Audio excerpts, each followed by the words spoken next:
Okay, so basically, the plant-assisted remediations. Okay, the other term we can call that one as phytoremediation or phytotechnology, and we have a few other a few other terms. Okay, that we can refer as the phytoremediation or phytotechnology. So I will introduce it later on. Okay. So today, the topic basically we will focus, okay, how to use this plant-assisted remediation to treat hydrocarbons, okay, whether it is in water or soil, okay. So, in other words, okay, we use plants, okay, to treat any contaminated water or contaminated soil with hydrocarbons, and then after that we'll see, okay, what are we going to do with these plants, okay. Can we recycle, or what can we transform into other things, okay, so that it will be high value added product, okay.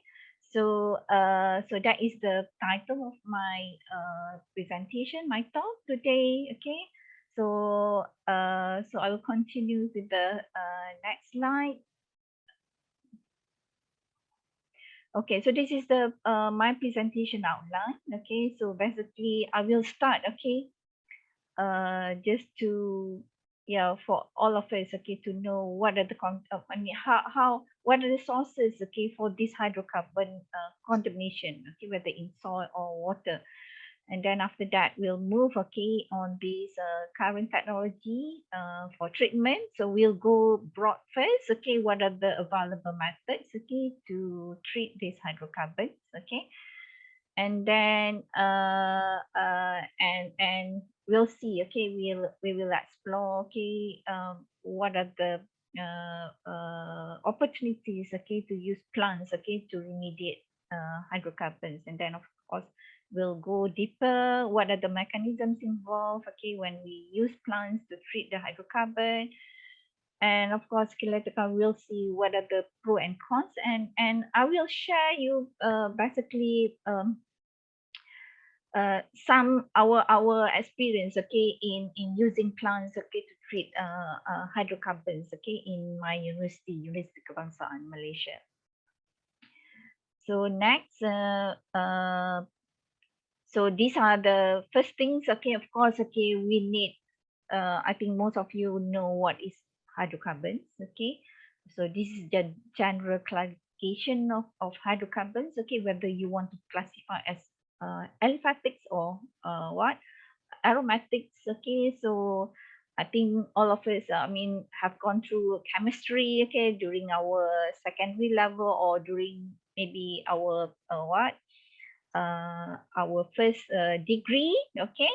So so we know that under aliphatics, okay, we can find alkenes, okay, cycloalkanes, okay, under aromatics like monoaromatics or polycyclic cyclic aromatic hydrocarbons, okay. So we can see all these, okay, what are the sources for each type of the hydrocarbon. And we can also classify hydrocarbons into these groups, okay, like PAH, okay, polycyclic aromatic hydrocarbons, okay. Normally, when you mention about the aromatics, okay, we cannot run away from benzene, okay. And there is another group, BTAX, okay, stand for benzene, toluene, ethyl benzene, xylene, okay, TROG, okay, total recoverable oil and grease, okay. Some of them, okay, use these terms, okay, to classify hydrocarbons, okay. We can also group hydrocarbons in under organic, especially, and of course inside hydrocarbons sometimes they also have heavy metals, okay. So that is under inorganic. And we can also term as a TPH, okay, total petroleum hydrocarbons. So this is another way to indicate, okay, how much is the pollution due to the hydrocarbons, okay. Or TRPH, total recoverable petroleum hydrocarbons, okay. So normally, okay, they use either PAH or TPH, okay, to indicate, okay, the amount of hydrocarbons, okay, inside soil or water. So these are the major sources, okay, of hydrocarbons in the ecosystem, okay. Uh, Not only in soil, of course, our focus today will be on the soil and water, but of course, hydrocarbon can also be in our air, okay. But in the soil and water, okay, we can see, okay, these are the major sources, okay, of course, from petroleum, okay, or petrochemical industries, okay, from the oil transportations, okay, from the, of course, accidental leakage, spillage, okay, and of course, also in water, we can have oily water discharge, okay, or petroleum drilling due to the petroleum drilling, okay, and also due to the any leakage or spillage, okay, due to the storage tank and so on. So there are lots of sources, okay, that can contribute hydrocarbon contamination in our ecosystem. So, okay, so I just want to just a little bit focus on this petroleum industry because these are the main thing, okay? These are the main what contributor, okay, towards hydrocarbon contamination in our ecosystem. So yeah, of course, okay, in petroleum industry, it start, okay, with these extractions, okay, dredging to extract all this oil from the earth, okay. So of course, okay, the first part, okay, will get this crude oil, and also we can also have this natural gas, okay, and all of these, okay, are very important sources in our life, okay. So they have a lot of benefits to our life, okay.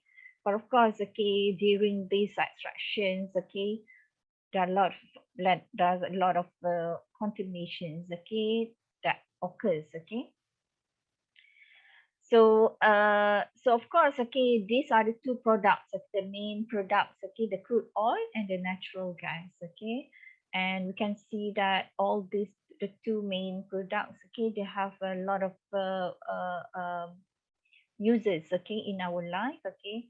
So for example, crude oil, okay, we have in terms of liquid petroleum gas, okay, we have in terms of gasoline to be used, okay, in transportations, okay, we have naphtha, okay, can be as a petrochemical feedstock, okay, as jet fuel, kerosene also we use at homes, okay. Long time ago, I normally also use this kerosene at home, okay, but maybe not, I'm not sure, maybe certain part of the world, okay, still use this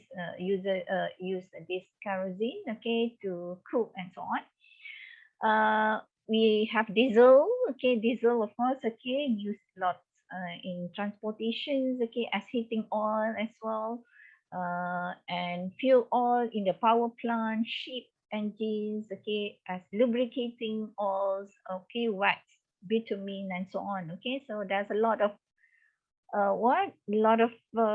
usage of this crude oil in our life, okay. So we cannot just ignore, or we cannot just what I mean decline, okay, their uses in our life, okay. So same thing like natural gas, okay, so a lot of uses also inside our benefits, okay, inside our life, okay. So all these, okay, so we can see that petroleum, okay, petroleum industry starts from the exploration, okay, start from the exploration, then they will produce, okay, and then after that, of course, along this there will be transportations, okay, shipping, and of course, okay, there'll be go through this refinery process, okay. So at the refinery, then of course, okay, there'll be other products, okay, being produced, okay. And of course, okay, along all these activities, okay. So of course we need from one point to another point, we need transportations like ships, okay, like lorry, trucks, and so on, okay. And there will be some leakage or spillage, okay, along the way, okay, and until, of course, okay, at the end will get to us as consumers, okay. So all these activities, okay, along this this shelf life of your of these petrol chemical products, okay, everything, okay, will contribute, okay, to contamination or pollution. So so these are the three main process or activities, okay, that occurs along within this petroleum industry value chain, okay. So we start with the exploration, extraction of the raw materials you can see from the earth, okay. And then, of course, in the midstream, there'll be processing of the raw materials, the crude oil or the natural gas that we get it from this exploration or extraction stage, okay. And then after that, there will be downstreams, okay, processes, okay, that will convert, okay, into natural gas or into valuable finished products, okay, for sale to of course, to us as consumers, okay. And of course, just now I mentioned that along the way, okay, there'll be pollutions and waste, okay, emitted to the environment. Okay, so these are the just another illustrations, okay, just to show, okay, the activities, okay, that involved in each stage, okay, the upstream, the midstream, and also the downstreams, okay. So for all these stages, okay, that will contribute, okay, a lot of ways, okay. For example, on the exploration productions, okay, not only on the in the liquid form, the wastewater, or even the solid waste, okay, but can also emit to the air, okay. The same thing in refining and petroleum chemicals, okay. Uh, uh, uh, and also at the retail stage, okay. So there'll be also air emissions, wastewater, solid, and even the odor, okay. So all these, okay, will contribute pollution or contamination to our environment. So these are the typical characteristic, okay, wastewater. If we are focusing on the wastewater that contains hydrocarbons, okay, these are the some parameters, okay, that used to indicate the pollutions inside the water or even the solid itself, okay. There'll be oil and grease, that is a normal, okay, general term we use, okay, to indicate, because when we deal with hydrocarbons, normally in the term of oily things, okay. We can also into COD, BOD, sometimes, okay, of course we expect BOD, the COD will be much higher, okay, because it's more toxic, okay, compared to the value of the BOD, TSS, TDS, the total list of poly, the phosphorus, sulfur, okay, the nitrogen, okay, or we can also measure phenols, betax, okay, and other things, okay, or TPAs and so on. Okay, so these are the some characteristics being used, okay, to indicate the pollution of the hydrocarbon. So we'll see the impacts, okay, the waste, okay. So we know that the source of hydrocarbons, the majority is from this petrochemical industry, okay. So I will go to a bit general, okay, before we go to how to treat the waste, okay. So we know that waste not only from the Miss, yes, can sorry, you please explain yeah, which water they use for this process? which water, Yes, ma'am. I mean, because which, the water they are using for the petroleum industry, yeah. are they getting it from the river or underground, and Oh, I see. It where they depends. throw it away? Oh, I see. Oh, I see. Okay. Normally, okay. I'm not sure in Malaysia. Okay, when you do in the okay, I'll go back to this process. Okay, Please. at the back. Yes, ma'am. Okay, so at this downstream, of course. Okay, normally they use the water from the river. Of course, they treat first. Okay. Okay. So, and of course, okay, they will, of course, in each country, there'll be regulations, right? And Yes, ma'am. before they can discharge to the environment, they have to treat first. Okay. So, Okay. so I will show all the stage, okay, after this. Okay. So, so we know that waste, okay, so although I start with the petrochemicals because those are the major contributor to the hydrocarbon contamination, but we also get this waste, okay, from other sources, from our houses, okay, from other industries and so on, okay. And of course all these waste, okay, um, uh, we need to treat, okay, before we discharge to the environment, okay.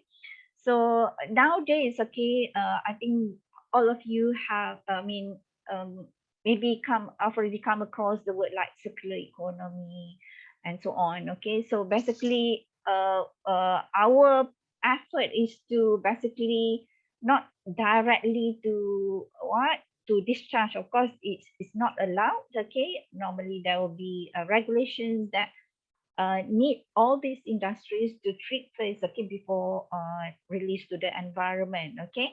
So especially of course hazardous or hazardous waste, okay, hydrocarbons, okay, normally it's considered as hazardous waste, okay.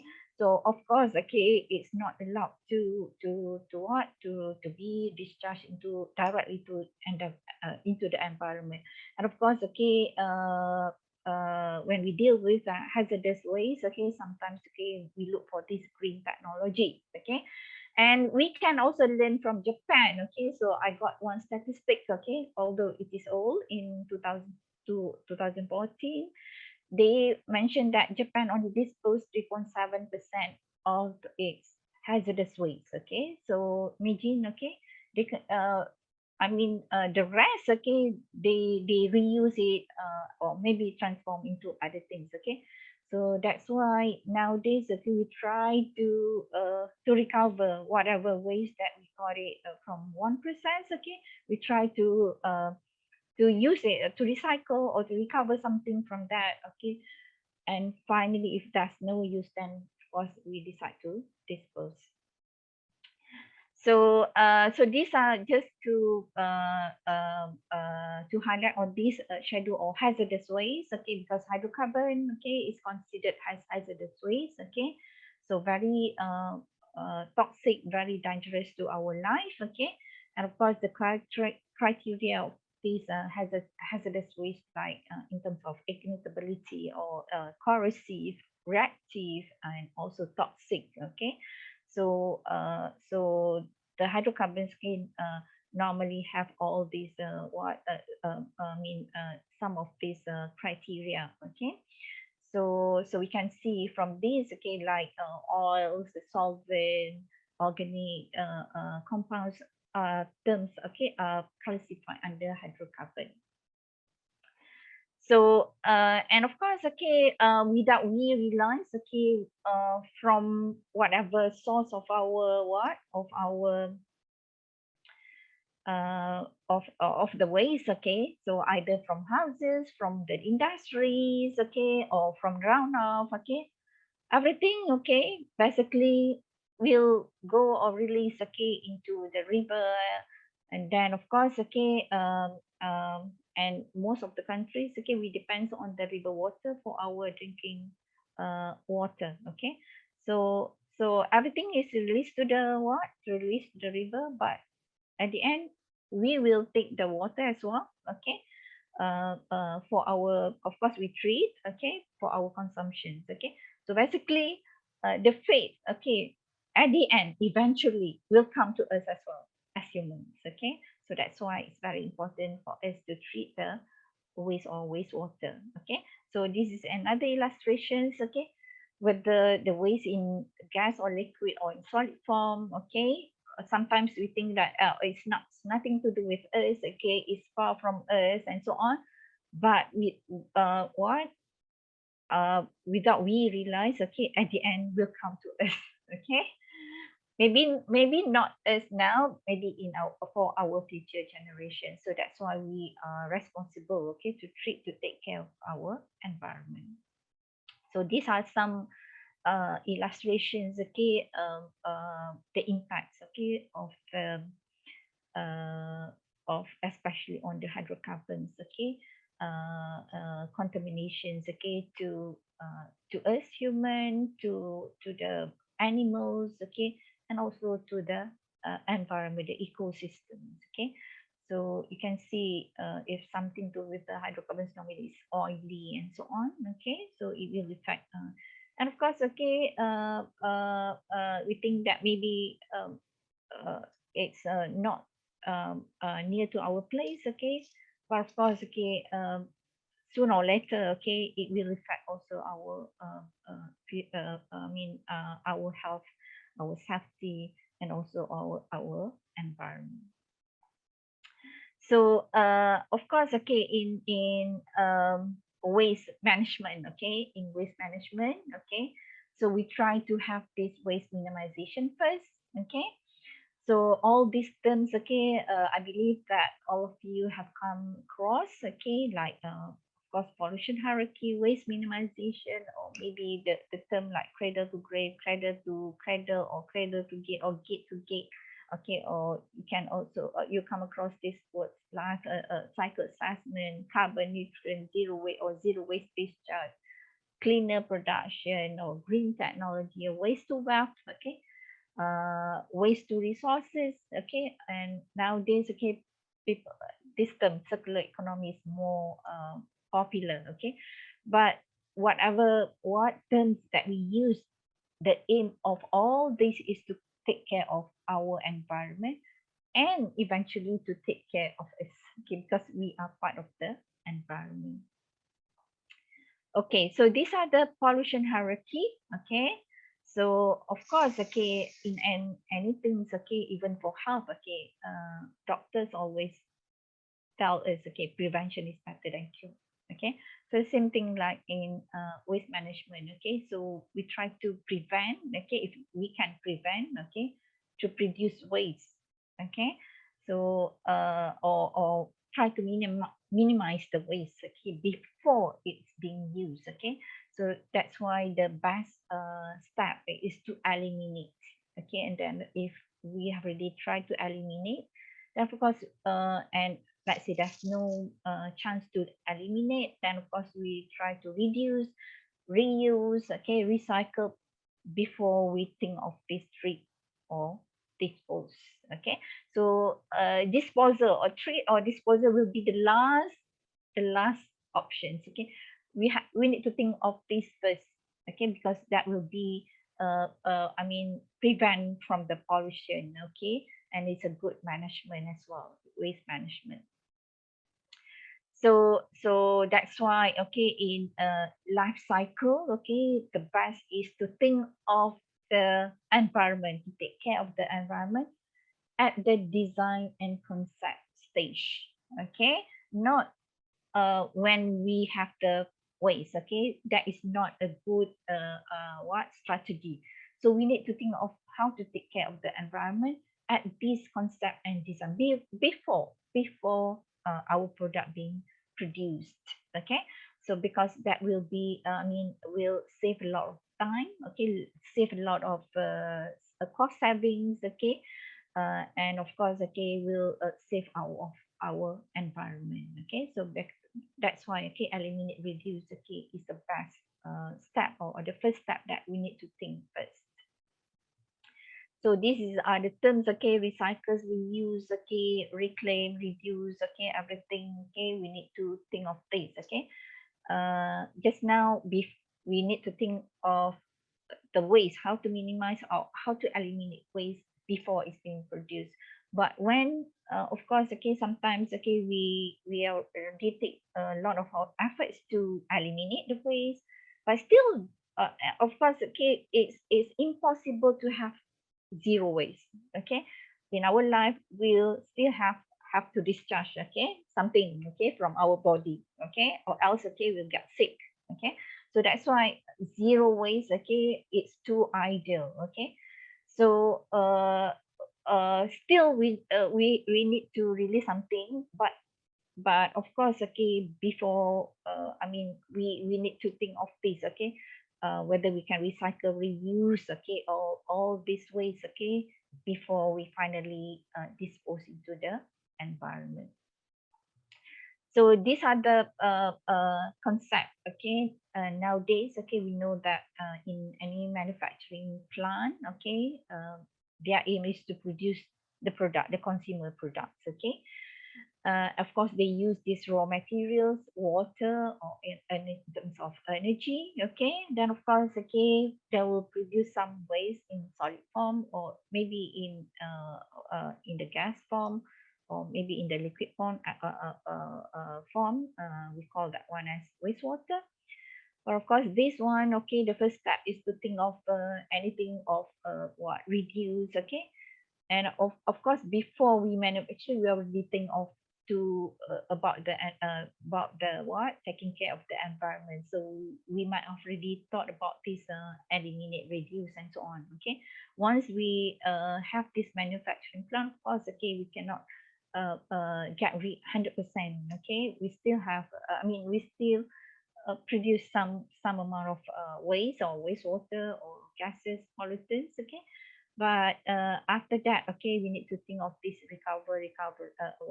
reclaim, and so on. Okay, and some of that, okay, we can recover and convert into energy and then supply back to the manufacturing.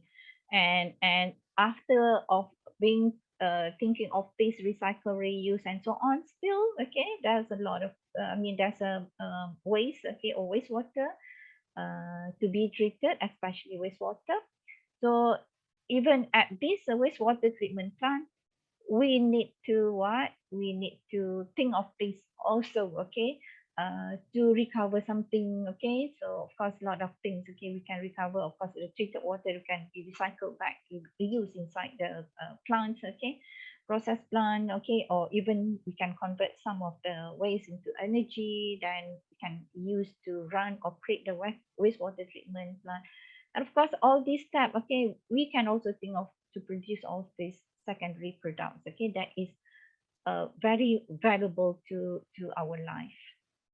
So nowadays, okay, people are trying to shift, okay, our mindset, okay, not to call wastewater treatment plant, but rather than call that one as resource recovery facilities, okay, because from this wastewater treatment plant, okay, we can recover a lot of things, okay, before we finally dispose it.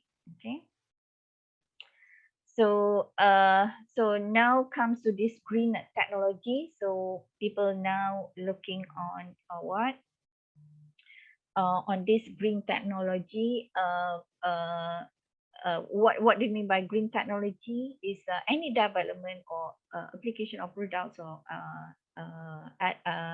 equipment and systems, okay, used to conserve natural environment and resources, okay, and also it aims to minimize and reduce the negative impacts of human activities. That is the last point. Okay, so so the criteria, of course, okay, minimize the environment degradation, reduce the greenhouse gases, the methane, safe for use, and promotes healthy and improve environment for all type of life, not only for human, but also all the other creatures, okay, even for small creatures like bacteria and so on, microorganisms, okay. Conserve the use of energy and natural resources, and also promotes the use of renewable resources, okay, the one that we can renew. It's better. Okay, so nowadays more uh, uh, some of the like solid waste, okay, they can also what transform, okay, into like um energy source, okay, even for like methane, okay, they also try to convert into electricity. Okay, so those are the things that they recall that as renewable energy. Okay, of course benefit, okay, will come back to it, okay, when we do or when we try to implement this green technology. The benefits, okay, to the ecosystem, and also including us as human in the world. So these are the stages of waste minimization. Okay, so just now I showed you, okay, to think of the environment, take care of the environment, not only when we have the waste, okay, but we have to start early, hit, okay, at the design stage, okay, think of this waste minimization, and think of if you want to to construct a manufacturing plant, okay, think of this proper plant layout, okay, because that will basically know where will be the waste, okay, and how to make sure that the waste is properly handled and so on, okay. And if you have the waste, that try to make use of this green technology, and that is on the design stage. But when you have the manufacturing plant, okay, then you can think of this also, the waste minimizations, okay, the source reduction, reuse, recycle, treatment, how to maintain, because whenever your equipment is not well functioning, then of course there will be more waste, okay. So that's why maintenance is one effort also to reduce the waste, okay.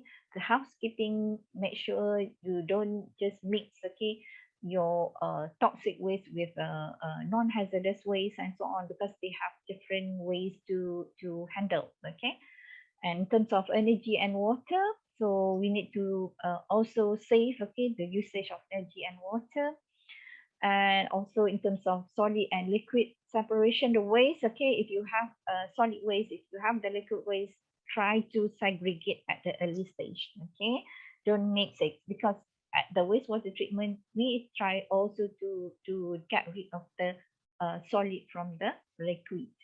So, and even when you have the waste, at the treatment, you can also think of this waste minimization, reuse, water or bios. After the treatment, of course, the water, the treated water can be reused, okay, for landscaping, or even maybe you can further treat to be used in the boilers and so on, okay. And if you have the biosolid, you can think of to convert into fertilizers or animal feed, okay. So even the energy harvesting as well, try to convert into electricity, or what power generation. So after going through this, okay, so I just throw out, okay, so when you have the waste, should it be treated, disposed, or recovered? Can I get some feedback from all of you? What do you think? We treat it properly. Treated properly. Yeah, and then you Mm. can dispose it finally. Mm. After you get energy from it or other useful products Mm. which have less impact on the environment. Because Mm. as we saw from your previous example, the Yeah. Japan, even Yes. they have minimized the waste. I mean, you Yes. cannot make it zero. It's not Yes, of possible. course. Yeah, it's not possible. But Yeah. that's why waste minimization comes in. Okay.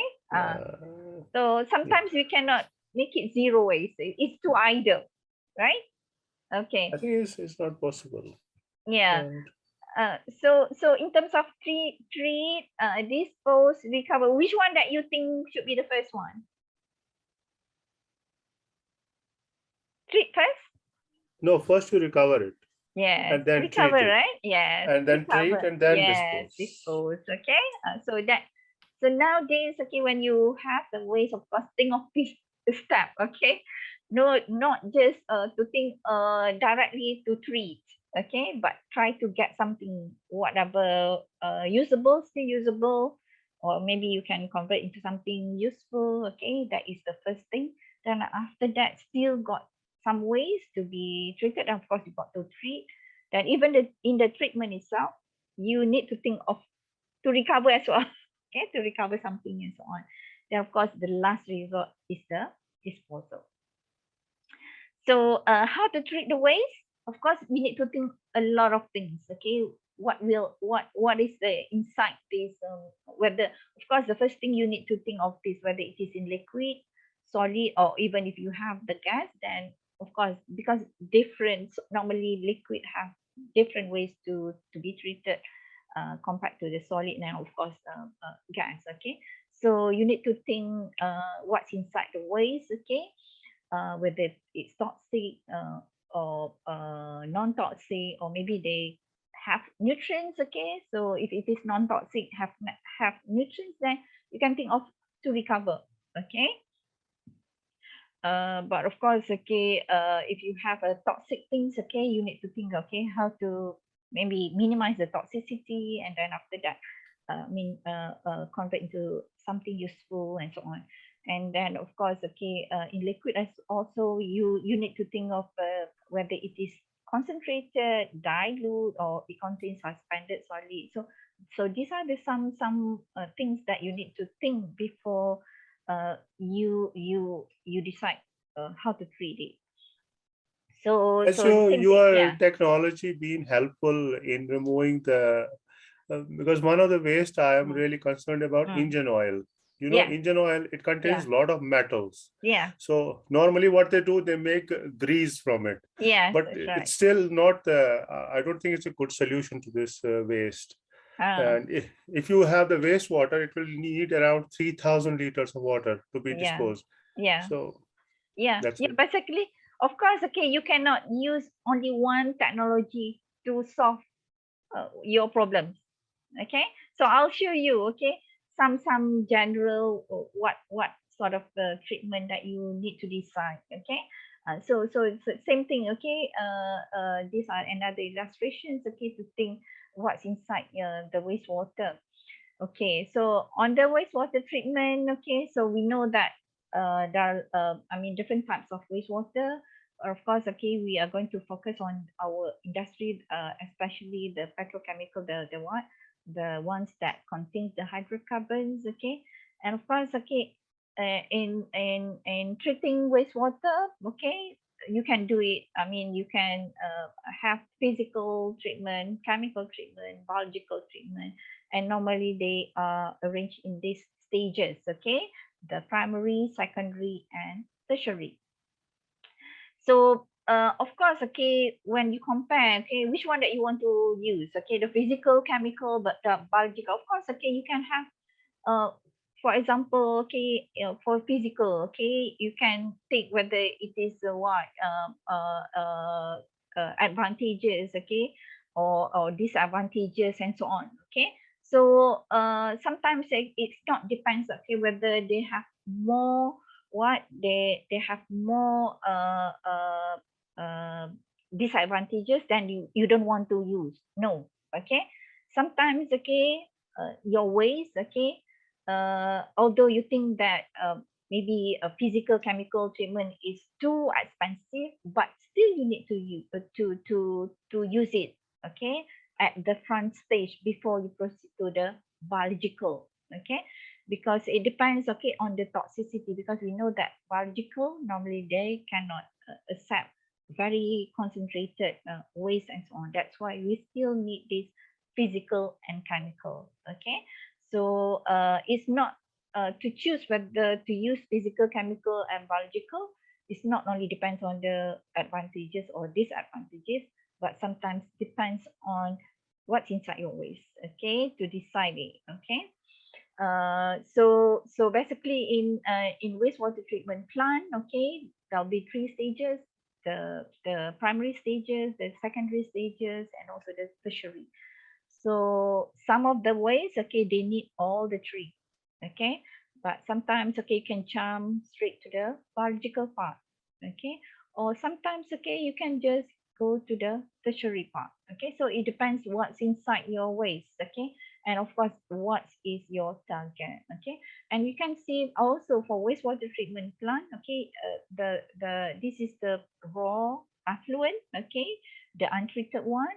Then of course you go all this treatment, then at the end you will find that you have this treated water and also the solids.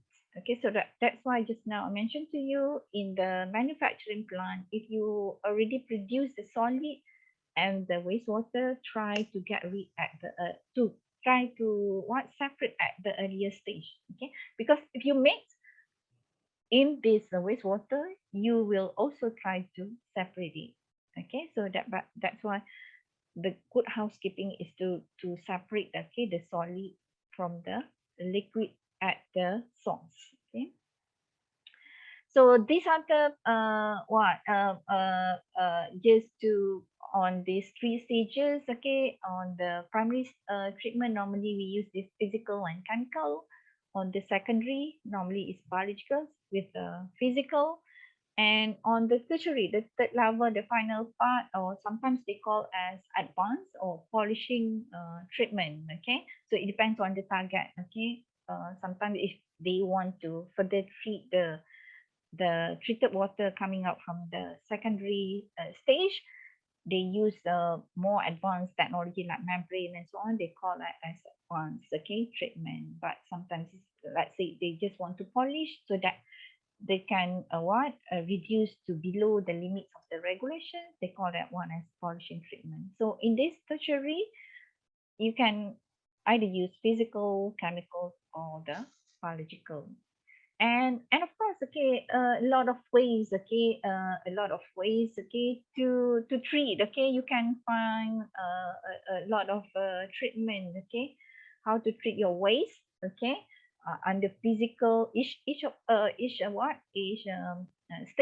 Okay, under each stage you can find a lot of ways. Okay, to do the physical treatment, chemical treatment, and of course the secondary is a matter of physical and also the biological and the physical, and the tertiary, all these three methods. Okay, so I'm going to focus, okay, later on, okay, on the biological, especially on the phytoremediations. Okay, and you can see that phytoremediations sometimes is normally is occurs at towards the end. Okay, not at the beginning, but I mentioned just now, it depends on what type of waste that you receive. Okay, if let's say your waste can be accommodated by the biological treatment, you can go directly using all this method. But then most of the time they are too toxic, too hazardous, too concentrated, and so on. Of course, you need to go through these stages: the primary, the secondary. Okay. So I've already mentioned to you the factors, okay, to consider what to use, okay, what technology that you want to use. Is basically, it depends, okay, it depends on the input, what's inside the wastewater, and what is your target as well. Okay, so of course, okay, our aim nowadays is to have zero waste discharge, not zero waste, but zero waste discharge. We try to make use of the waste that we produce, generates, okay, inside a plant, to recover something, to to reuse, okay, inside the plant, okay, rather than discharge to the environment. Okay, or maybe you can also sell or transfer your waste to another party that they can also recover something and so on. Okay, that will also a good strategy to do it. Okay, so the factors is depends on the inputs and the outputs. Okay, so on the waste treatment, so sometimes, okay, it depends on the whether it is toxic or non-toxic. Okay, if this non-toxic, normally like from aquaculture or agriculture or food. Okay, so normally they have this high content of nutrients in terms of solid or in terms of soluble solutions. Okay, so normally, okay, we can use, okay, natural resources for the treatment. Okay, rather than you use the chemical treatment, because if you start with the non-toxic, but if you use the chemical, use toxic chemicals, okay, or chemicals, okay, to treat, of course you will end up with toxic solid and so on. Okay, so it's hard for you to be reused, okay, for other purpose. Okay, so if you know that it's already start with a non-toxic, then you use the green technology. Then of course, okay, you can try to harvest, okay, the solid, the nutrients in solid, okay, the dissolved solid.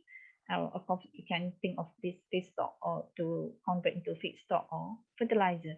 But if you deal with toxic like us today, we're going to focus on the hydrocarbons. Okay, mostly okay from the petrochemical is toxic.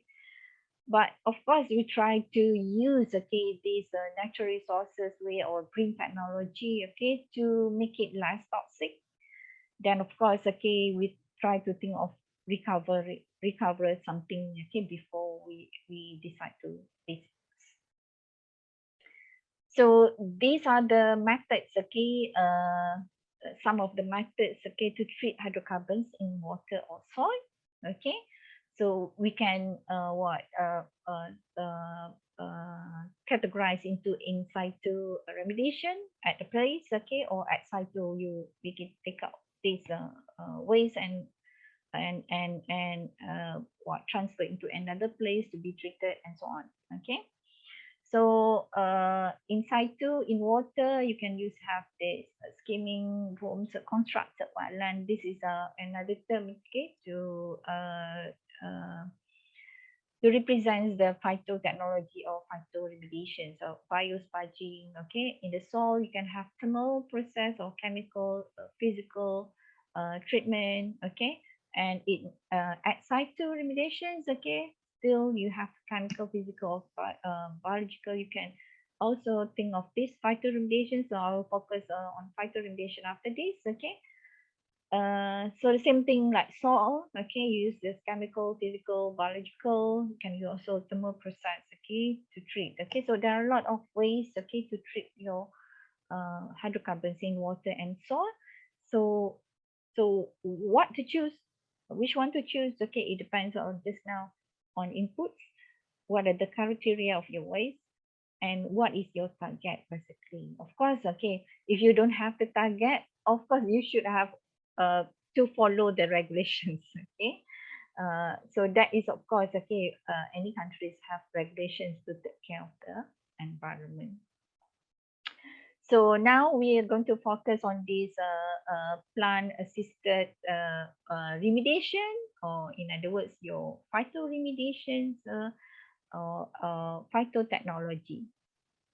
So the word yeah, of course, if you come across the word phytotechnology or phytoremediations, sometimes okay people cannot get what is it, okay, but if you use plant assisted remediation, so we know that something to do with the plants. Okay, so what is it? Okay, so basically we know that plants okay in our life, okay, there are many roles of plants in our ecosystem. So it can be as food resource, okay, basis in our food chain, okay, and of course to trap, okay, carbon, okay, carbon capture, okay, and can be as aesthetic or recreation values, decorations, okay, can be medicinal values, okay, can be habitat for organisms, shades to human, and also for our food control, climate regulation, or purification treatment. Okay, so this is the one that we are going to focus. Okay, the role of plants. Okay, for to clear something, to purify, okay, to treat something, to clean, okay, or to get rid of or to remove pollutants from our environment. So if you look on these roles, okay, so plants have many roles, okay, not only for to clear the water or to clear the what to clean the solid waste, okay, but also for air. So you can also know that it has the what the plant has the role, okay, to clean our air from the pollutants as well. So we know that phytoremediations so can be a green solution for contaminated soil, water, or air. Okay. So I just want to show whoever who already come to Malaysia. Okay, so we have Putrajaya is a capital city for Malaysia. It's a governmental town. Okay, it's being planned very well, and this Putrajaya used the concept of wetlands. Okay, So basically, okay, if you have lakes and so on, okay, so sometimes, okay, it's surrounded with plants, okay, so that is natural wetlands, okay, so you can see this is a natural wetlands, okay, but we learn from the nature basically, okay, so that's why, okay, Putrajaya in Malaysia is being planned or constructed, okay, according to this natural wetlands. So there'll be what along the all these lakes, okay, is surrounded with plants, okay, so it's a Putrajaya wetland, okay, so basically this is to clean, okay, to clean all the water coming out from the river into the lakes, okay, that is situated in Putrajaya, the city, okay, so all these, okay, so you can see the clean water, okay, coming out to the lakes, okay, before they come to the lake, of course, they will go through these constructed wetlands, okay? So we can see a lot of birds, okay, coming up to live into the wetlands, okay, surrounding this Putrajaya. So that is one example in my country. Of course, okay, you can have a lot of example of application of these phytoremediations, okay, in mining area, okay, or for wastewater. So you can see, so all these, okay, normally is known as constructed wetland. So constructed wetland is another term we use, okay, to indicate phyto remediation or phytotechnology. So, as a fundamental, of course, phyto means plants, okay, remedia means, okay, to act against the bad things, okay. So of course, by combining these two, we have this phytoremediation. It's a technology to making use of the plants, okay. Not only the plants, okay, not only the plants, but also the microbes, okay. We know that from the roots of the plants, okay, there are lots of microbes, okay, consisting of the bacteria, fungi, and so on, okay. So all these are working together to clean or to remove pollutants from the environment. So normally they are working for us basically without we realize it, okay. Whether we force them to work or we don't care, but they are working for us in every second, okay. So these are the terms, okay, on this relating to this phytotechnology, phytoremediation. So constructed wetland is another term, or maybe you come across the word vegetated treatment, reed bed. Okay, so I use this plant assisted treatment. Or you come across this phytotoxicity, hyper accumulators, accumulation, plant uptake, phytostabilization. You can also have microphytes, okay, phytovolatilization, phytodegradation, phytoextraction, plant growth promoting rhizobacteria. All these are basically when you look into the bacteria at the roots, okay. So some bacteria, they also promote, okay, the growth of the plants, okay. Phytostimulation also is another word to indicate, okay, the roles of the microbes, okay. Rhizofiltrations, okay, rhizo means that in the roots, okay, rhizodegradations, okay. So all these terms, okay, are something to do with this phytotechnology and phyto remediation, okay. So how? So we're going to see the mechanisms, okay, the mechanisms of phytoremediations. Okay, there are a lot of you have come across this just now. Okay, I've already introduced the words like phytodegradation, phytoextractions. Okay, rhizofiltration. So when you come across the word rhizo at the front, it's something to do with the roots. Okay, and normally it's something to do with the bacteria. Okay, or the microbes. Okay, living together with the roots. Okay. Phytostabilization normally, okay, some of the bacteria and microbes, okay, they live together at the roots. They stabilize the pollutants, okay, because you know that pollutants, okay, normally when they are solubilized, okay, in soluble form, dissolved form, it can be very dangerous, toxic to us, okay. So plants together with the microbes, they can stabilize, okay, the pollutants become toxic and so on, or they can degrade into simpler forms, okay, non-toxic. And some of the things, okay, the plants, okay, can extract, okay, translocate into the upper part, okay. And then of course, okay, some of the components, they can evaporate it, okay, through the leaves, okay. So all these, okay, if you see this phytoremediation, it involves, okay, of course, with the biological process, okay, the physical, the filtration, the extractions, okay, of course, the chemical process, because the roots, okay, the roots as well as the microbes, okay, they also produce some chemicals, acidates, okay, something, okay, that can try help the plants, okay, and the microbes to remove or to make detoxify the pollutants, okay. So phytoremediation can be implemented for organic, inorganic, or even both, okay. When we focus on the hydrocarbons, okay, normally the mechanism involved is this one, okay, the phytostimulation, of course, using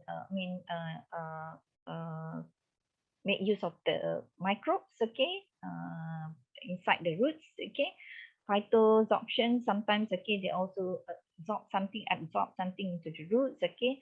Then maybe can be extracted, okay, into the upper part, okay.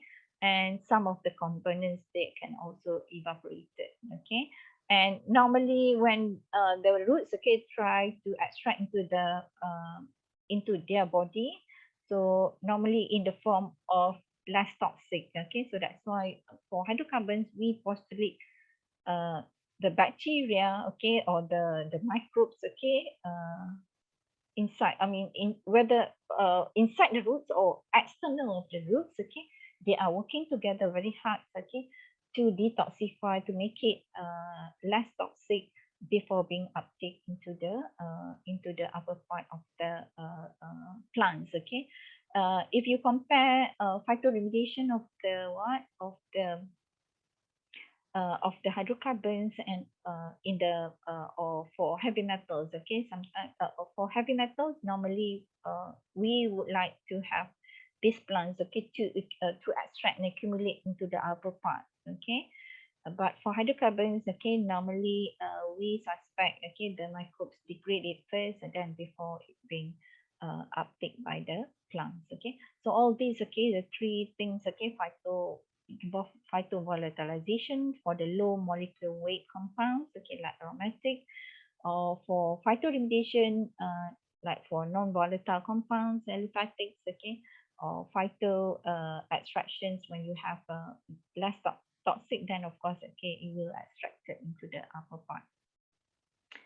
So what are the factors, okay, affect the phytoremediations? Okay, of course, when you deal with plants, okay, we can run away. It depends on the weather, okay.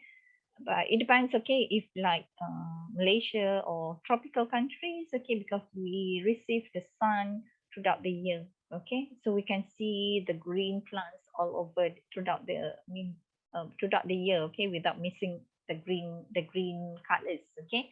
But of course, for temperate countries where they have 4 seasons, okay, so normally, okay, plants, okay, if you use the phytoremediation, of course, it will be not active, okay, during the winter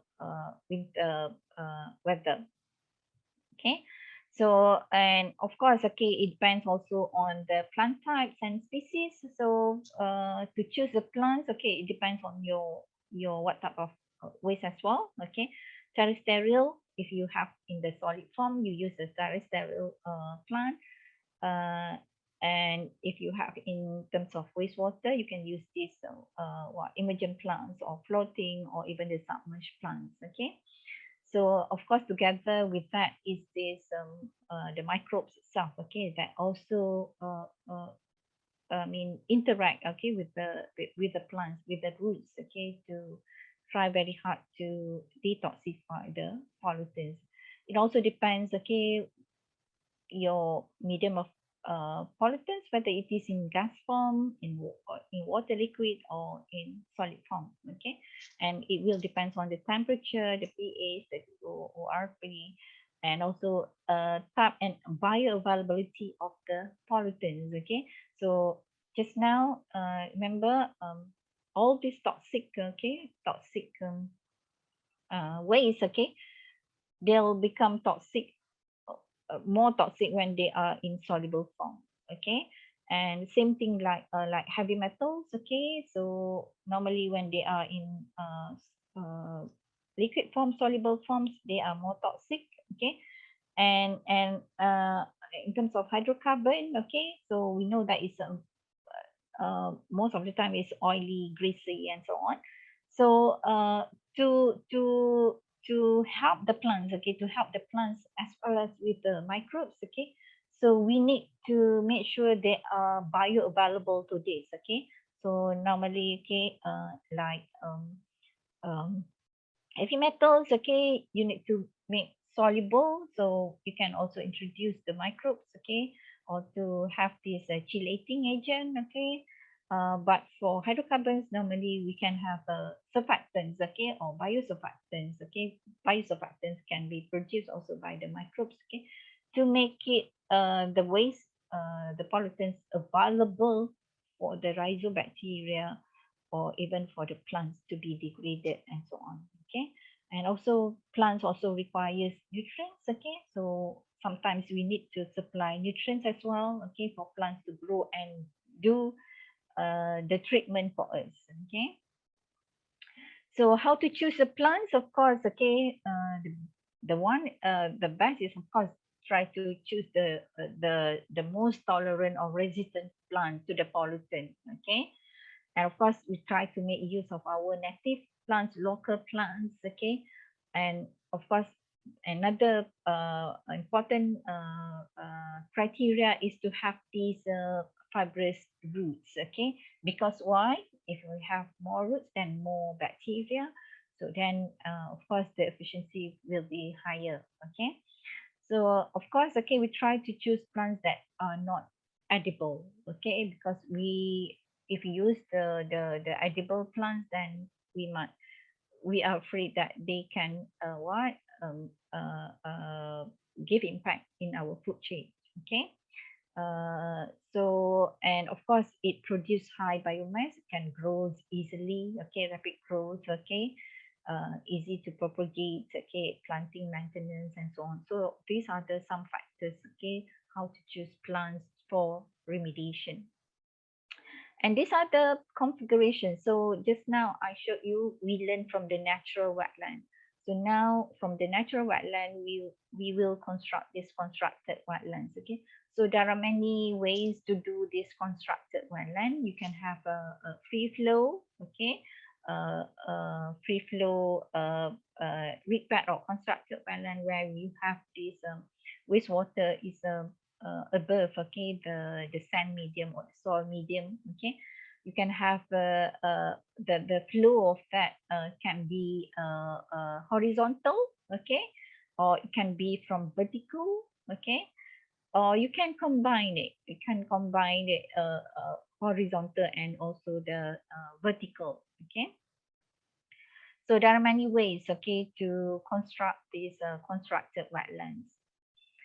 So and of course these are the types of phytoremediation. So we can categorize, okay, into these two main things. Okay, whether we want to clean up, okay, is known as phytoextraction. That means, okay, the pollutants will be absorbed and uptake accumulated into the upper part. Okay, or sometimes, okay, the plants, okay, together with the microbes, they only decrease the toxicity, and in this term we call phytostabilization. That means the pollutants are still in the in the soil, okay, but in less toxic, okay. So these are the if you deal with heavy metals, okay, if you deal with heavy metals, of course, okay, we try to search for hyperaccumulators that can extract heavy metals into their body, okay. So this is known as hyperaccumulators, okay. But there are some plants also, they are tolerable to the waste, okay, but they won't extract, or they won't accumulate this matter. They are known as metal excluders, okay. So most of the time, okay, they stabilize, okay, the heavy metal at the rhizosphere, okay. So these are dealing with heavy metals. But for hydrocarbons, okay, normally the accumulations, okay, inside the plants, okay, not too significant compared to when you deal with the heavy metals. So phyto extraction. So just now, okay. So if you deal with phyto extraction, so normally, okay. So this is in normal condition, but you can stimulate, okay, for plants to accumulate faster, rapidly. So you can introduce this chelate application. Some chemicals, but of course, okay, you use the phytoremediation as biological or a green technology, and if you use the chemical, adding chemical, then it can be toxic. Okay, so that's why people are trying to look for biochelate produced or expressed by the microbes. So phytostabilization, as I mentioned, okay, so the pollutants are not removed, but their toxicity is reduced. So they just keep in the solid, in the soil medium, but the toxicity is reduced. Okay, so that is phytostabilization.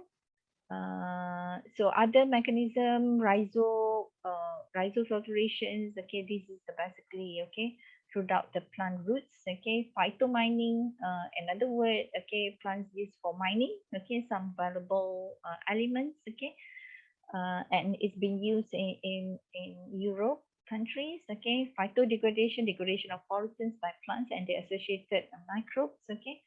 Evaporation or phytovolatilization, evaporation of the pollutants, and phytostimulation is basically on the what you adapt some microbes, okay, like fungi, bacteria, to stimulate more, okay, on the degradation and so on.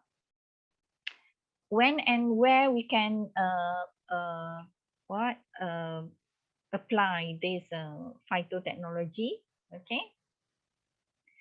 So of course, okay, everywhere, okay, we can apply in urbanized areas, okay, especially try to in towns, right, because we know that a lot of buildings and so on, okay, we try to grow plants, okay, to clean the air basically, okay.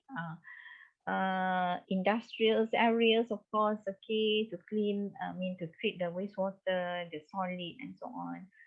Agriculture, of course, okay, horticulture areas, okay, water bodies, or even indoors in our houses, okay. So everywhere we can basically use plants, okay, to treat, okay. Although sometimes, okay, especially in our indoor, sometimes we have never thought, okay, we just grow these plants for aesthetic values, okay, but basically, in fact, they are working to clean the air and so on, okay, inside the room. So there are, of course, okay, as I mentioned earlier, phytotechnology cannot solve all the problems. Okay, of course, there are pros and cons. Okay, so sometimes, okay, you need to integrate with other treatment as well. Okay, if you find that your waste can sustain, okay, I mean the plants can sustain with the waste, then of course you can proceed. But sometimes, okay, your waste is too toxic and so on, so you need to go first stage, second stage, the primary treatment and the secondary treatment, okay, before you proceed to the phytotechnology. So some advantages, of course, comparative low cost, okay, simply implemented and maintained. Of course, there are a lot of ways to remove the waste, whether through degradation, to filtration, through uptake, to stimulation with the microbes and so on. So there are a lot of ways. Okay, so that's why they can be used with lot of types, different types of waste. Okay, and of course environmentally friendly and aesthetically pleasing. Okay, effective for contaminants in soil and water. Sorry, water should be water, and you can also decrease, okay, the landfill waste as well. And then of course the harvestable, so the plants itself can be harvested, okay, and think of to be used for other purpose. Okay, of course, also there are a lot of disadvantages. Of course, if you use any biological process, you cannot expect to be solved. Okay, to the technology can solve your problems within days. Days. Sometimes, okay, it takes months and years. Okay, so weather, of course, depends on weather dependent, especially for temperate countries. Okay, effect to food web might be unknown. So that's why we try not to use the edible plants. Okay, final contaminant fate might be unknown. Okay, so of course a lot of research needs to be done. Okay, especially when we deal with hydrocarbons, what is happening at the end, okay, after the treatment, whether they become even there is a possibility that they become more toxic, we do not know, or become less toxic. So that's why we need to do research on this. Okay, so sometimes results are variable. Okay, sometimes, okay, you have a good plan, but if you if you apply to another type of waste, that the results can be variable. Okay, maybe it's not suitable for that type of waste. Okay, so you need to try to search for other plants as well. So, and then of course when you use the plants, okay, the pollutants must be able to reach the plant's roots. Okay, because that is the part, okay, the initial part where the degradations, okay, the stimulations occur. And sometimes, okay, they require large areas. Okay, so these are the pro and cons of the phytotechnology. So I would like to basically show some of the examples. Okay, potential of plants as treatment agent. So we use as treatment agent, but at the end, what are the value product that we can use? Okay, the plants that we use as treating agent. So what we can use with all these plants. Okay, so some of the examples. So of course, aquaculture industry, we know that aquaculture is non-toxic. Okay, and for aquaculture, it has a lot of nutrients in terms of solid, in terms of soluble solutions. Okay, so we can use the plants, okay, to grow the plants. Okay, to treat and of course, okay, to treat the water. Then of course the treated water can be recycled back, okay, or maybe released to the river. But on the plants, okay, in the soil of the solid, okay, the solid, of course, wastewater, you will come up with the solid. So solid, you can think of to convert into fertilizer, okay, or even the feedstock. Okay, so and coffee industry also. So all these are non-toxic things. Okay, coffee industry, so can use all these biological process. Okay, biocoagulation, instead of you use the chemical coagulant, you use the biocoagulant comes from plants. Okay, or even from the microbe as well can. And also you can have these bioabsorptions, okay, using waste-based biosorbent, okay.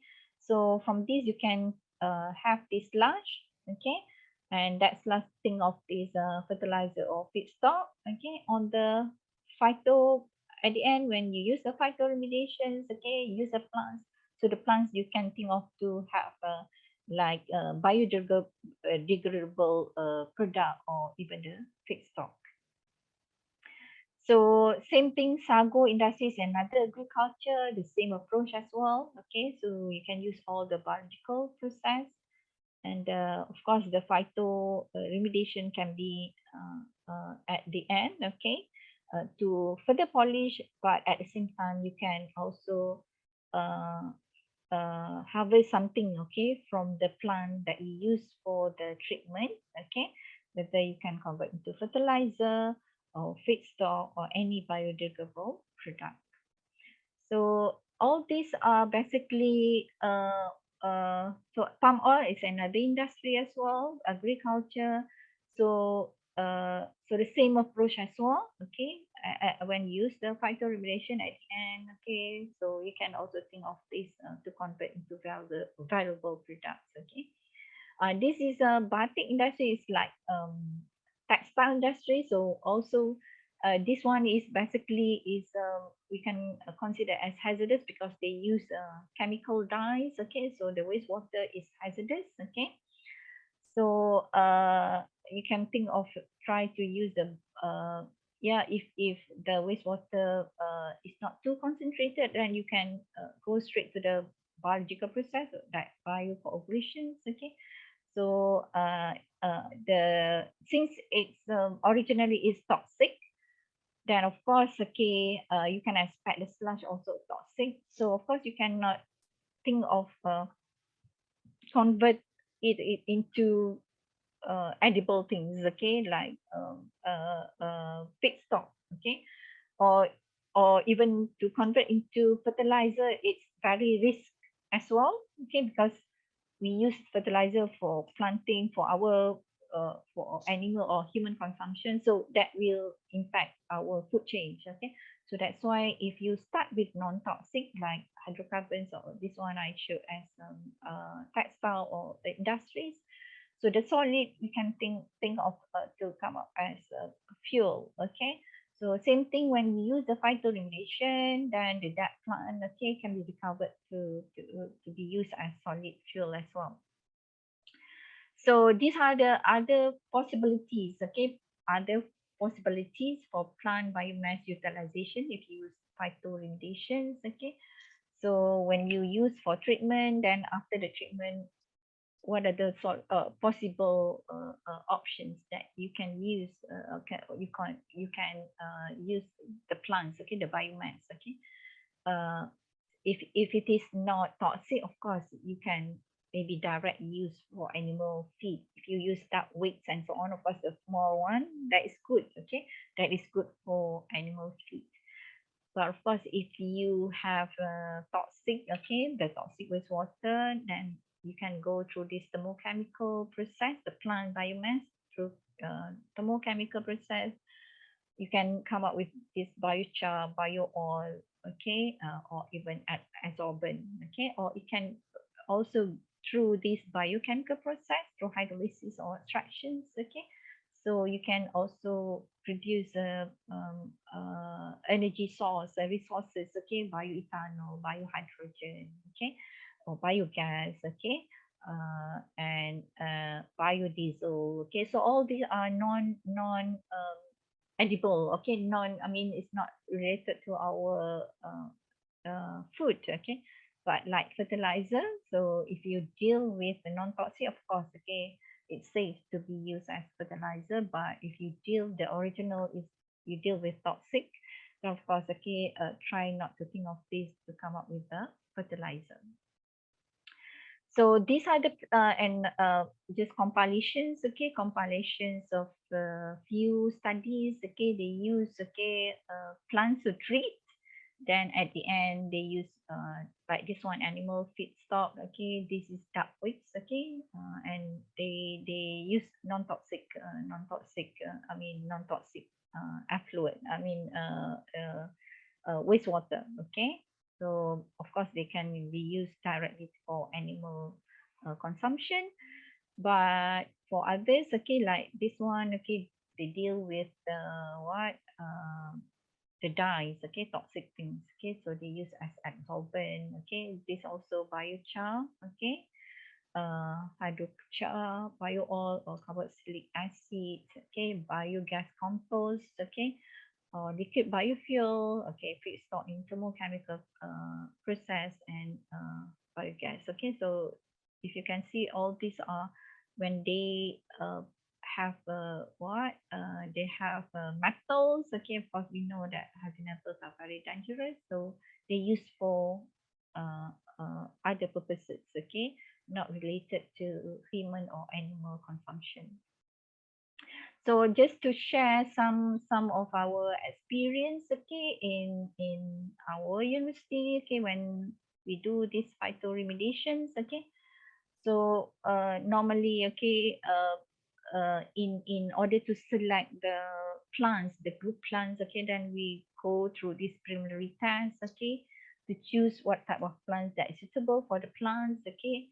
That is from at the preliminary test. Normally, we just see whether the plant can survive in maybe 2 or 3 weeks. Okay, if they can survive, then we can select that plants and then proceed to the phytotoxicity. Then this is the the detailed study, so we can see what are the limit tolerance that the plants can deal with the waste. Okay, and of course we will study what is happening to the removal, what is the what happens if we deal with heavy metal, what is the fate of the heavy metal. Same thing if you deal with hydrocarbons. Okay, what happens, okay, to the hydrocarbons and so on. And of course we move to the larger scale, okay, pilot rig bags. Okay, so we do in big tanks. Okay, of course, okay, we also have some experience, okay, in dealing with field implementations, okay, using the real wastewater. So of course, okay, we look both the application part as well as the fundamentals, okay, especially on the mechanisms, what sort of mechanisms involved and so on. Okay, the plant microbe interactions, the kinetics, okay, besides the application of the design on the operational and so on. So we have already tried to use phytoremediation with a lot of waste, okay, different type of waste, okay, whether organic or inorganic, okay, and some of them are real wastewater, okay. We take from the like aquaculture, coffee, sago, palm oil, mill, affluent. So we take from basically from the industry and test with our plants. Okay, even for the petroleum water, sometimes we simulate, sometimes we can get from the industry itself. Okay, so we can also use plants also to test on the domestic wastewater. Okay, and we also test whether the plants can degrade the microplastic or pharmaceutical personal care products. Okay, and we also use this try to clean the water, okay, from the lakes. So these are the some potential plants that we use. Okay, in Malaysia we have a lake known as Tasik Chini. So it is a natural lake and is surrounded with plants. Okay, so we take some of the plants, okay, and use it inside the greenhouse in our university. Okay, so among these, okay, we can see that Scarpus roscius and Lapironia are the top performers. Okay, so we also use other plants. Okay, typha, okay, Pragmatis kaka. This is local, mostly are local. Okay, Melastoma, Paspalum is some grass. Okay, and these are the duckweeds. Okay, so if you have a non-toxic, you can try to cultivate these two things inside your wastewater to absorb the nutrients, okay, for their growth. Then after that, you can use it for feedstock, or even if you want to convert into fertilizer, also can be done. Okay. Water hygiene, I think a lot of countries have this water hygiene, okay, to treat, okay, wastewater or different types of wastewater. So we'll show some of the studies, okay, involved with hydrocarbons. So these are the basically we use Scarpus mucornatus is another different species of Scarpus. That's another one, Scarpus roches. Okay, so this one is we use the what we spike dissolve in the sand. Okay, this is a pilot. Okay, in bigger tanks. Okay. So this is basically using Scarpus roches, another species. Okay, also we spike the diesel. Okay, inside the water, and we use another type of plants, Louisa. Okay, also we spike. Okay, this we spike with petrol and see. So this is basically prioritas. Okay, just to show which are the plants that can survive at the end and so on. Okay, and also we did also investigate, okay, the bacteria, because when we expose, okay, with hydrocarbons, the oily things, okay, normally there'll be some bacteria, rhizobacteria, that can produce surfactant.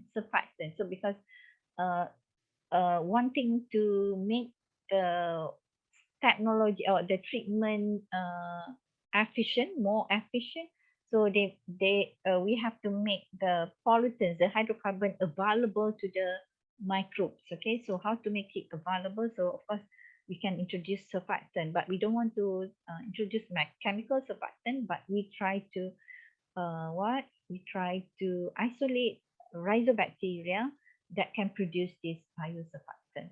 Okay, so this is we measure on this path. Okay, um, polycyclic aromatic hydrocarbons is in wastewater.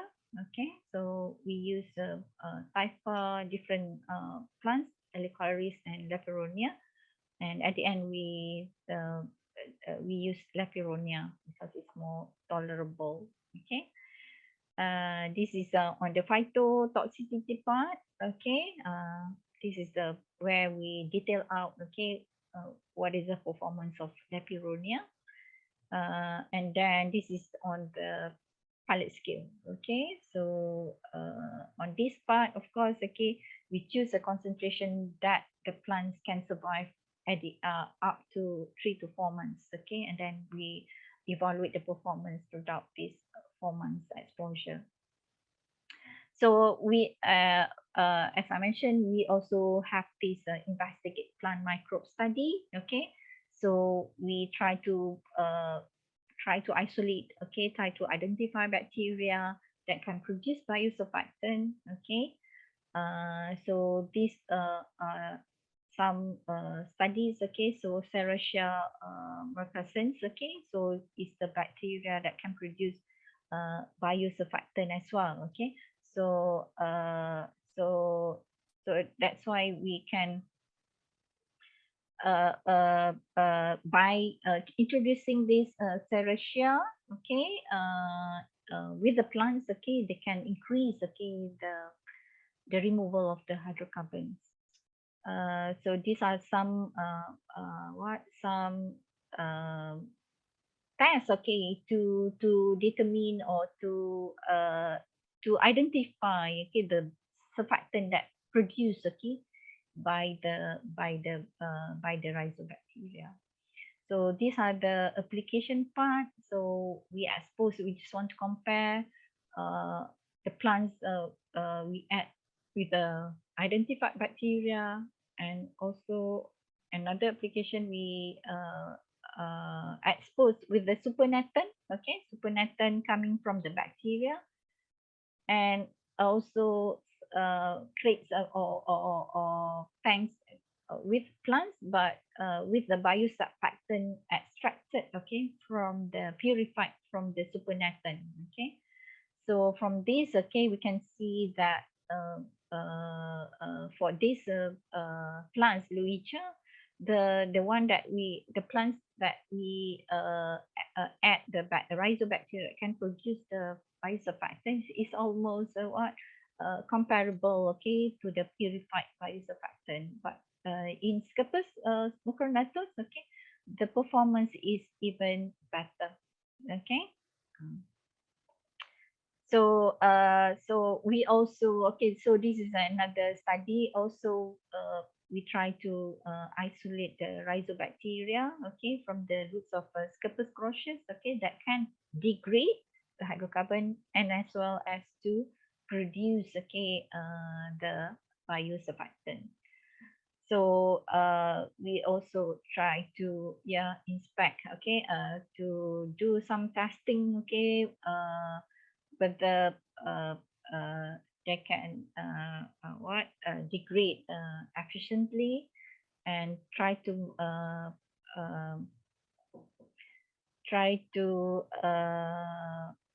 identify the bacteria look under SEM, okay, how does it look like and so on. So and then these are the some studies, some tests to show that the bacteria can also produce, okay, biosurfactant, okay.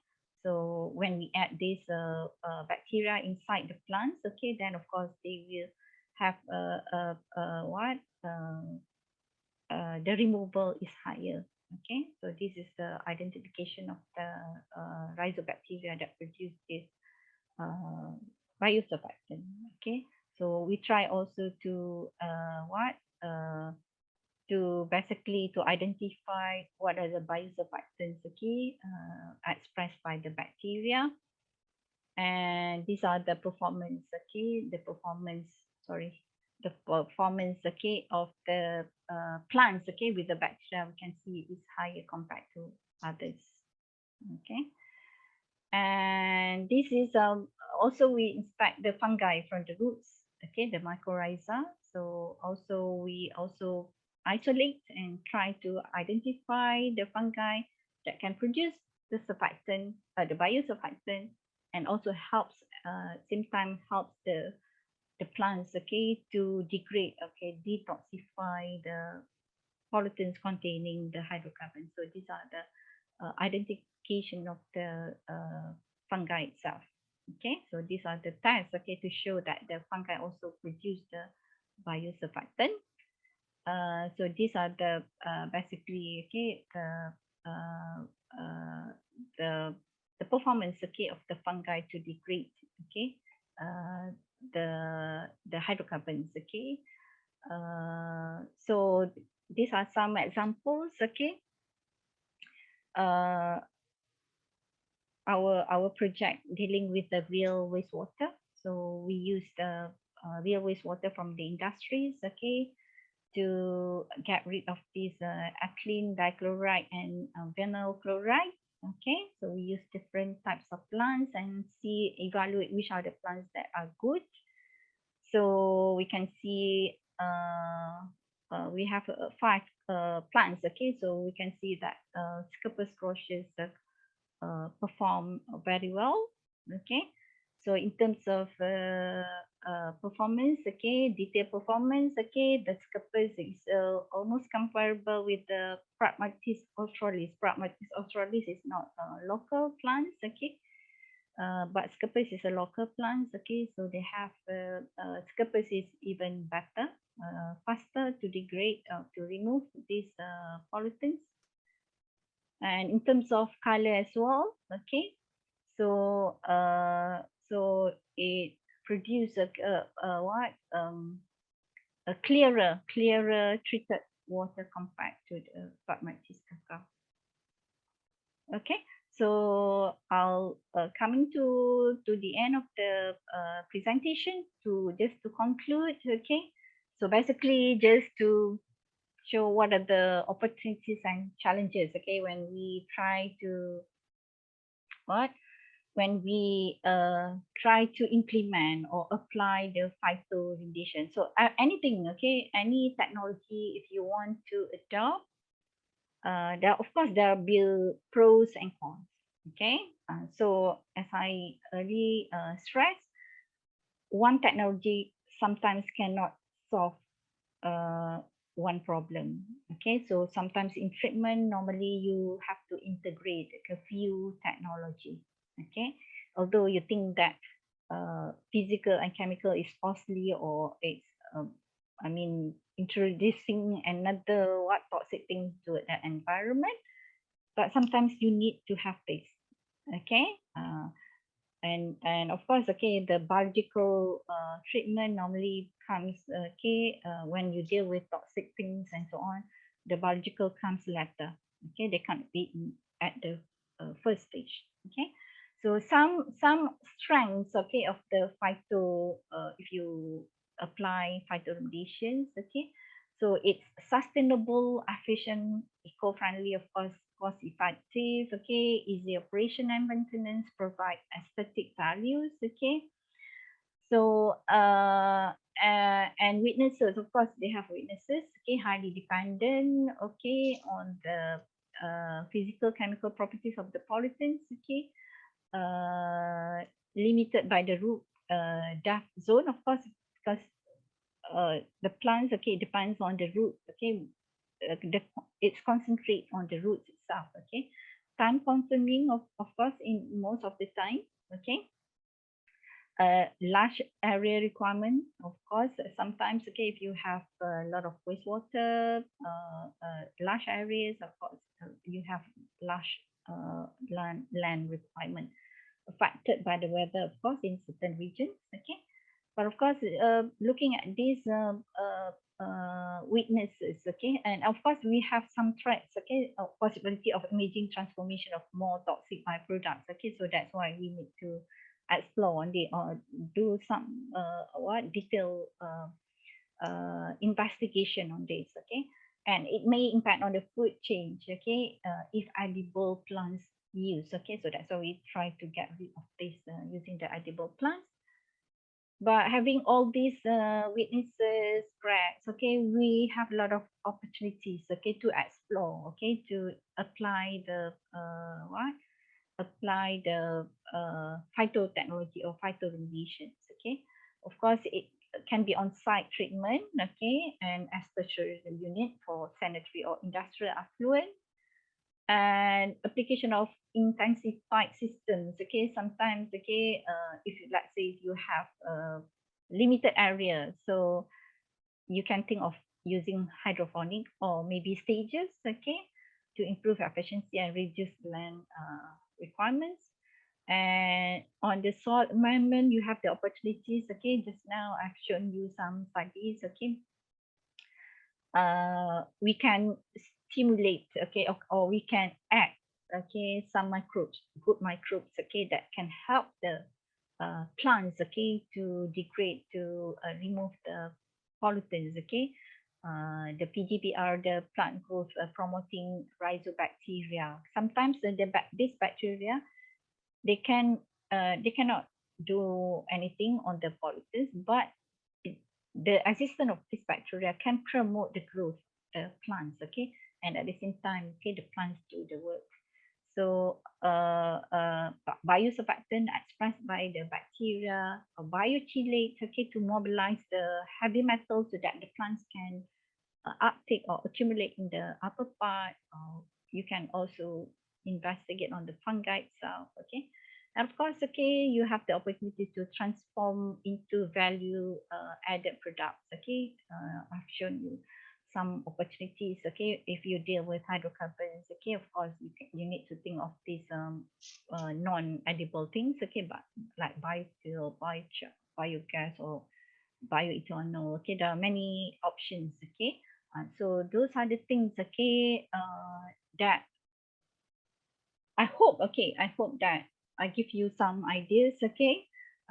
So as I stressed from earlier, of course, phytotechnology or phytoremediation cannot solve the whole problem, okay, but can be integrated with other technology, okay, to solve or to handle our waste in the ecosystem.